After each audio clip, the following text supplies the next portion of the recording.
नमस्ते, welcome two movie tales. कहानी शुरू होती है ताइवान से, जहां लूसी नाम की एक लड़की को उसका नया बॉयफ्रेंड रिचर्ड एक होटल के सामने खड़े होकर अंदर जाके एक ब्रीफकेस मिस्टर जैंग को देने को कहता है। लूसी उससे पूछती है कि उस ब्रीफकेस में क्या है और रिचर्ड उसमें कुछ पेपर्स होने की बात कहता है, पर लूसी को उस पर शक होता है और वो मना करने लगती है। पर तभी रिचर्ड ब्रीफकेस को लूसी के हाथ में हथकड़ी से बांध देता है और उससे कहता है कि इसकी चाबी जैंग के पास ही है और लूसी को मजबूरन अंदर जाना पड़ता है। लूसी डरते हुए अंदर रिसेप्शन के पास जाती है और जैंग के बारे में पूछती है। रिसेप्शनिस्ट जैंग को फोन लगाता है और लूसी से उसका नाम पूछता है। लूसी नाम बताने से कतराती है और कहती है कि रिचर्ड ने उसे भेजा है, पर नाम जाने बिना जैंग लूसी से मिलने को तैयार नहीं होता है, इसीलिए उसे अपना नाम बताना पड़ता है। रिसेप्शनिस्ट उसे वहीं रुकने को कहता है और थोड़ी देर बाद वहाँ कुछ लोग आते हैं। तभी लूसी देखती है कि रिचर्ड्स को गोली मार दी गई है और वो लोग जबरदस्ती लूसी को अपने साथ ले जाने लगते हैं। लूसी बहुत डर जाती है, पर वो लोग उसे एक होटल रूम में ले जाते हैं जहाँ पर बहुत सारे गैंगस्टर गन लिए खड़े होते हैं और जैंग, जो कि एक कोरियन गैंगस्टर होता है, अंदर से एक आदमी का मर्डर करके बाहर आता है। लूसी ये सब देखकर बहुत घबरा जाती है और जैंग से उसे जाने देने के लिए कहती है। तभी जैंग एक इंटरप्रेटर को फ़ोन लगाता है क्योंकि उसे इंग्लिश नहीं आती है। उसके ज़रिए लूसी से वो बात करता है, जहाँ पर लूसी उससे खुद को छोड़ने को कहती है, पर जैंग उसे एक नंबर देता है और रूम के बाहर जाकर खड़ा हो जाता है। इंटरप्रेटर लूसी को कहता है कि उस कोड से वो ब्रीफकेस खोले और बताए कि उसमें क्या है, वरना उसे मार दिया जाएगा। लूसी डरते हुए ब्रीफकेस खोलती है और बताती है कि उसमें 4 पैकेट हैं जिसमें नीले रंग का पाउडर जैसा कुछ है। तभी जैंग तुरंत अंदर आता है और एक पैकेट में से थोड़ा पाउडर निकाल कर एक प्लेट में रखता है और उसके कब्जे में रह रहे एक आदमी से उसे अंदर लेने को कहता है। जैसे ही आदमी उसे अंदर लेता है, वो एकदम से अजीब व्यवहार करता है और फिर हंसने लगता है। तभी जैंग उसे गोली मार देता है और ये देखकर लूसी बहुत डर जाती है, पर तभी इंटरप्रेटर उससे कहता है कि जैंग उसे नौकरी देना चाहता है, पर लूसी रोते हुए कहती है कि उसे नौकरी नहीं करनी। तभी जैंग का आदमी उसे पंच मारता है और वो बेहोश हो जाती है। वहीं पेरिस में प्रोफेसर सैमुअल नॉर्मन एक सेमिनार में अपनी रिसर्च को समझा रहे होते हैं कि इंसानी दिमाग कैसे काम करता है, और वो बताते हैं कि इंसान ने अभी तक सिर्फ अपना 10% ही दिमाग का इस्तेमाल किया है। उधर लूसी जब जागती है तो देखती है कि उसके पेट का ऑपरेशन किया हुआ है। तभी जैंग के लोग आते हैं और उसे कपड़े देकर नीचे जैंग के पास ले जाते हैं। तभी वहाँ एक और आदमी आता है जिसको इंग्लिश आती है और वो लूसी को बताता है कि उसके पेट में एक ड्रग का पैकेट डाला गया है जिसका नाम CPH-4 है और उसे वापस अपने घर भेजा जा रहा है, जहाँ पर जैंग के आदमी वो पैकेट बाहर निकाल लेंगे और वो आज़ाद हो जाएगी। तभी वहाँ 3 और आदमी लाए जाते हैं जिनके अंदर भी पैकेट डाला गया होता है ड्रग का।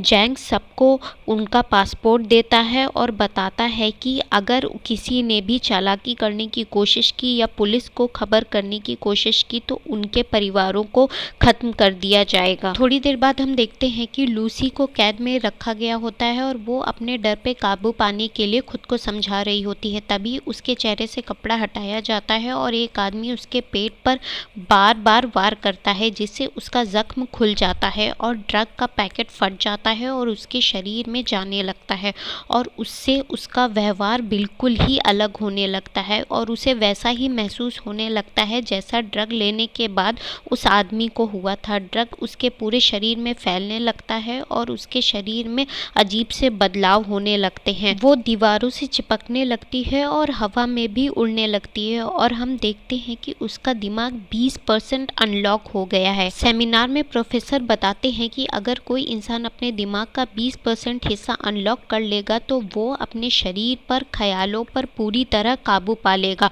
और अपने हिसाब से उसको चला सकता है। और अगर कोई अपने दिमाग का 30 से 40% हिस्सा अनलॉक कर लेगा करेगा तो वो दूसरों को भी काबू कर सकता है और फिर मैटर को भी अपने कब्जे में ले सकता है। पर एक आदमी के पूछने पर प्रोफेसर बताते हैं कि उन्हें भी नहीं पता कि क्या होगा अगर इंसान 100% दिमाग का इस्तेमाल करे तो। उधर जब लूसी जागती है तो खुद को बहुत ताकतवर महसूस करती है और जब एक गार्ड अंदर आता है तो उसे अपने पास बुलाकर मार देती है और खुद को आज़ाद करके बंदूक लेकर बाहर आती है, जहां वो बाकी लोगों को भी गोली मार देती है और वहां रखकर खाना खाने लगती है। तभी वो देखती है कि उसे गोली लगी है। वो खुद ही गोली निकाल देती है क्योंकि उसे दर्द महसूस होना बंद हो गया होता है। फिर वो कुछ बंदूकें उठाती है और वहां से बाहर निकलकर एक टैक्सी वाले को धमकाकर हॉस्पिटल चलने को कहती है। रास्ते में वो देखती है कि उसकी सुनने की क्षमता और बढ़ गई है और वो दूर से भी लोगों को सुन सकती है।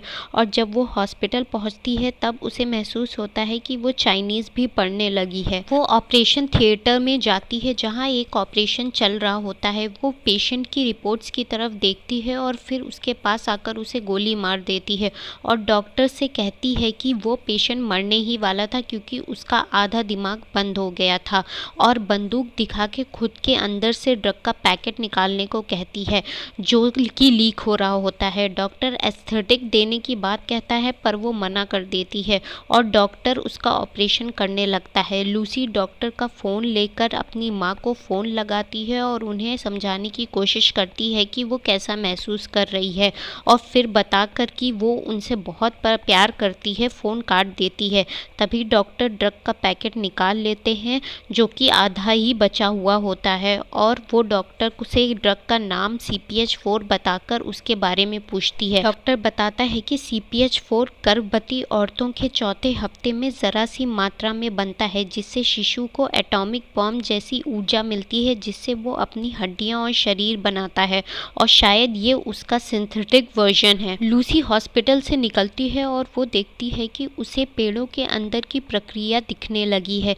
इसके बाद वो तुरंत जैंग के पास जाती है और उसके आदमियों को मारते हुए जैंग के पास पहुंचकर उसके दोनों हाथ पर चाकू मार देती है और बाकी 3 ड्रग कैरियर्स के बारे में पूछती है। पर जब जैंग कुछ नहीं बोलता तो वो उसके दिमाग पढ़ना शुरू कर देती है और तीनों ड्रग्स कैरियर का पता जान लेती है और वहाँ से निकल आती है और अपने रूम पर आती है जहाँ उसकी दोस्त उसे गले लगाती है और वो उसके पूरे शरीर के हर हिस्से को महसूस करती है। फिर लूसी कंप्यूटर पर प्रोफेसर सैमुअल नॉर्मन को ढूंढती है और उन्हें फ़ोन लगा के कहती है कि उसने उनकी सारी रिसर्च पढ़ी है और वो एकदम सही रास्ते पर हैं, और टीवी पर आ जाती है और बताती है कि उसके शरीर में बहुत सारा CPH-4 नाम का ड्रग पहुंच गया है जिससे उसने अपने दिमाग का 20 से 30% हिस्सा अनलॉक कर लिया है और कुछ वेव्स को भी कंट्रोल कर सकती है और सबूत के रूप में प्रोफेसर के मोबाइल, टीवी और लैपटॉप को भी कंट्रोल में ले लेती है। लूसी प्रोफेसर से कहती है कि शायद वो 24 घंटे में मरने वाली है और उसे क्या करना चाहिए।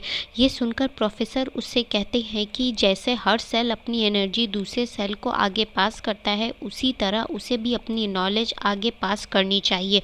लूसी उनसे 12 घंटे में मिलने को कहती है और फ़ोन काट देती है। लूसी पेरिस जाने के लिए निकलती है लेकिन उससे पहले वो एक प्रिस्क्रिप्शन चाइनीज़ में निकालती है और अपनी दोस्त को दे देती है और बताती है कि उसका लीवर और किडनी खराब हो रहे हैं और उसे ये दवाइयाँ खानी हैं। पर ताइवान के न्यूज़ चैनल्स पर लूसी की खबरें चलने लगती हैं और इसीलिए एयरपोर्ट पे पहुंचकर लूसी अपने बालों का रंग और हेयर कट बदल देती है और पेरिस में पुलिस डिपार्टमेंट में काम कर रहे डेल रियो को फ़ोन लगाती है और उसे तीनों ड्रग कैरियर्स का फ़ोटो और लोकेशन भेज देती है और उन्हें पकड़ने को कहती है। और हम देखते हैं कि लूसी का दिमाग अब 30% अनलॉक हो चुका होता है और वो दिमाग पर भी कंट्रोल करने लगती है। उधर डेल रियो पेरिस में तीनों ड्रग कैरियर्स को पकड़ लेता है और लूसी प्लेन में बैठकर कंप्यूटर पे अलग ही लैंग्वेज में काम करने लगती है। पर तभी एकदम से उसके दांत गिरने लगते हैं और वो देखती है कि उसके शरीर के सेल बिखरने लगे हैं और हाथ खराब हो रहा है।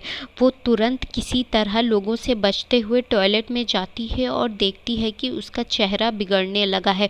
वो तुरंत बैग से बाकी बचा हुआ ड्रग निकालती है और खा लेती है और उससे बहुत सारी एनर्जी निकलती है। क्रू मेंबर्स उसे बाहर से बुलाते रहते हैं। फिर हम देखते हैं कि वो हॉस्पिटल पहुंच गई है और डेल रियो उसके बारे में डॉक्टर से बात कर रहा होता है। तभी लूसी का ब्रेन 50% अनलॉक हो जाता है और वो जाग जाती है और उसे फील होता है कि उसकी पावर्स बढ़ गई हैं। वो कमरे से बाहर आती है और देखती है कि डेल रियो और उसके साथी उस पर बंदूक लिए खड़े होते हैं। वो डेल रियो को छोड़कर सबको बेहोश कर देती है और डेल रियो की बंदूक की गोलियां खाली कर देती है और बाकी ड्रग पैकेट्स के बारे में पूछती है और साथ चलने को कहती है क्योंकि वो सुरक्षित नहीं होते हैं। उधर बाकी ड्रग कैरियर्स को हॉस्पिटल लेके आया जाता है जैसे उनके अंदर से ड्रग निकाला जा सके, पर जैंग का आदमी उनका पीछा कर रहा होता है। वो जैंग को फ़ोन लगाता है और लूसी सारी वेव्स में से उसकी कॉल की फ्रीक्वेंसी ढूंढकर कार के रेडियो पे चलाकर उनकी बातें सुन लेती है और खुद ड्राइविंग सीट पर बैठ जाती है। वहीं जैंग का आदमी हॉस्पिटल में घुस जाता है और पुलिस को मारकर तीनों ड्रग कैरियर्स के अंदर से ड्रग निकालने लगता है। लूसी बहुत तेज़ गाड़ी चला के हॉस्पिटल पहुंचती है और देखती है कि जैंग के आदमी उसके सामने खड़े हैं और उन्होंने 2 पैकेट ड्रग्स निकाल लिए हैं और तीसरा आदमी मर गया है। तब लूसी का ब्रेन 60% अनलॉक हो जाता है और वो जैंग के आदमियों को हवा में उड़ा देती है और उन्हें फ्रीज करके ड्रग्स का ब्रीफकेस ले लेती है और मरे हुए आदमी से भी ड्रग का तीसरा पैकेट निकाल लेती है और वहाँ से निकलने लगती है। पर डेल रियो कहता है कि उसे उसकी ज़रूरत नहीं है, पर लूसी कहती है कि उसे ज़रूरत है क्योंकि वो उसके लिए एक रिमाइंडर की तरह है। और वो दोनों हॉस्पिटल से निकल आते हैं पर जैंग उन्हें देख लेता है। लूसी प्रोफेसर सैमुअल को फ़ोन लगाती है और वो उसे यूनिवर्सिटी बुलाते हैं जहाँ उनके कुछ साथी भी होते हैं। वो तुरंत वहाँ डेल रियो के साथ पहुँच जाती है। वो लूसी का बाकी साइंटिस्ट से इंट्रोडक्शन करवाने ही चलते हैं, लेकिन वो कहती है कि उसे इन लोगों के बारे में सब कुछ पता है। तभी यूनिवर्सिटी के सामने जैंग और उसके आदमी पहुँच जाते हैं और लूसी डेल रियो को उनको रोकने को कहती है। डेल रियो पुलिस फोर्स बुला लेता है और जैंग के आदमी भी तैयारी करते हैं। अंदर लूसी साइंटिस्ट के क्वेश्चंस का जवाब देती है और इस पृथ्वी और इंसानी शरीर में चीज़ें कैसे काम करती हैं बताती है। और बाहर जैंग अपने आदमियों के साथ यूनिवर्सिटी में घुस जाता है और गोलियां चलाने लगता है। गोलियों की आवाज़ सुनकर लूसी समझ जाती है कि अब उसके पास ज़्यादा वक्त नहीं है, इसीलिए वो बाकी पैकेट का ड्रग भी अपने अंदर लेने को तैयार हो जाती है और प्रोफेसर लूसी को धन्यवाद करते हैं क्योंकि वो अपनी नॉलेज साझा करने के लिए तैयार हो जाती है और कुर्बानी देने के लिए भी। बाहर डेल रियो और जैंग आमने सामने होते हैं और अंदर सारा ड्रग लूसी के शरीर में चला जाता है और उसका दिमाग 70% अनलॉक हो जाता है। वो अपने शरीर को चीज़ों से कनेक्ट करके मैटर और पावर इकट्ठा करती है जिससे वो एक सुपर कंप्यूटर बनाती है। फिर वो टाइम ट्रैवल करने लगती है और सारी चीज़ों को समझने लगती है कि इंसान की प्रगति कैसे हुई है। वो डायनासोर्स के युग में भी जाती है। फिर वो पृथ्वी की पहली औरत से भी मिलती है जिसको लोगों ने लूसी नाम दिया था। इसी तरह वो और पीछे जाती है और पृथ्वी के निर्माण का ज्ञान प्राप्त करती है और फिर ब्रह्मांड और ब्लैक होल्स की भी थ्योरी को समझने की कोशिश करती है। पर तभी जैंग वहां आ जाता है, पर तब तक लूसी का 99% ब्रेन अनलॉक हो जाता है और आखिर में वो जैसे ही ब्रह्मांड के निर्माण को समझ लेती है उसका दिमाग 100% अनलॉक हो जाता है और वो गायब हो जाती है। जैंग गोली चलाता है पर तब तक लूसी गायब हो जाती है और वो पूछता है कि वो कहाँ गई, पर तभी डेल रियो पीछे से आके जैंग को मार देता है और लूसी अपने बनाए हुए सुपर कंप्यूटर से एक स्टोरेज डिवाइस में सारी नॉलेज इकट्ठा करके प्रोफेसर सैमुअल को दे देती है। डेल रियो सैमुअल से पूछता है कि लूसी कहाँ है और तभी उसे मैसेज आता है कि मैं हर जगह हूँ और डेल रियो हर तरफ देखने लगता है और प्रोफेसर सैमुअल भी चकित रह जाते हैं। If you like the video, do consider giving a thumbs up and subscribing the channel. Thanks for watching.